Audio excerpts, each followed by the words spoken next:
डबा झालं नाही का रे? झालं, पोळ्या राहिल्या पटकन बनवते मी. आणि काय पोळ्या राहिल्या, वाजले किती, माझा टायमिंग किती जायचा? 10 वाजता मला ऑफिस टाइम आहे, 9:45 निघावं लागतं. चाललं काय रे तुझं? मी काय मुद्दाम करते का हो? हा, सकाळपासून फक्त मोबाईल घेऊन बघता, पोरांना थोडं पण बघायचं नाही मोबाईल तुम्हाला. बघतो म्हणजे माझं ऑफिसचं काम असतं का? टाइमपास करतो मी. मग मी मुद्दाम करते का? घरामध्ये काहीच बघायचं नाही तुम्हाला, फक्त ड्युटीच, ते महत्वाचं. ड्युटी म्हणजे घर कशाने चालतं? हा, फुकट चालतं का घर? पैसा कुठून येतो? मी ऑफिसला गेलो तरच येईल ना. हा, याला पण बघायचं नाही, काहीच करायचं नाही. सकाळपासून फोन घेऊन बसायचा आणि डब्बा वेळेत पाहिजे. सगळं एकटीनेच बघायचं मी. मग कुणी बघायचं? कोण येणार बाहेर? कुणी येणार बघायला? आपलंच बघावं लागतं ना. आपापलं काम आपलं जमलं समजलं आता पाहिजे. पडपड करण्यापेक्षा याला घेशाल का 2 मिनिटं? मी पटकन चपात्या करते. दे इकडे, आवर पटकन जरा.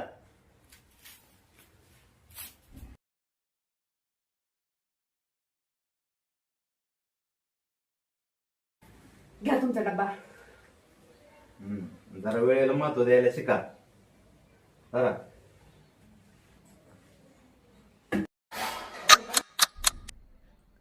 अजून आले नाही घरी. वाटल तेवढी बडबड करून गेली मला सकाळी.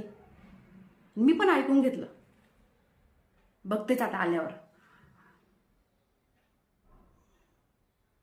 पण रोज सारखं तेच जिंकणार आज पण.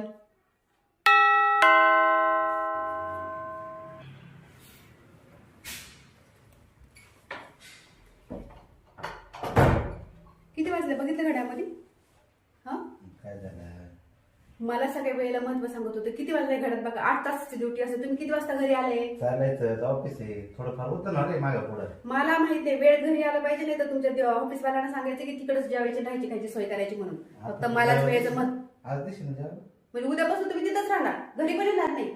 अगं बाई चुकलं, उद्यापासून वेळेत येत जाईल घरी बस का. वेळेचं मत होय ना, तुम्हाला पण समजलं पाहिजे, मलाच नको. आणि त्या ऑफिसवाल्यांना पण सांगा लवकर घरी सोडायचं म्हणून.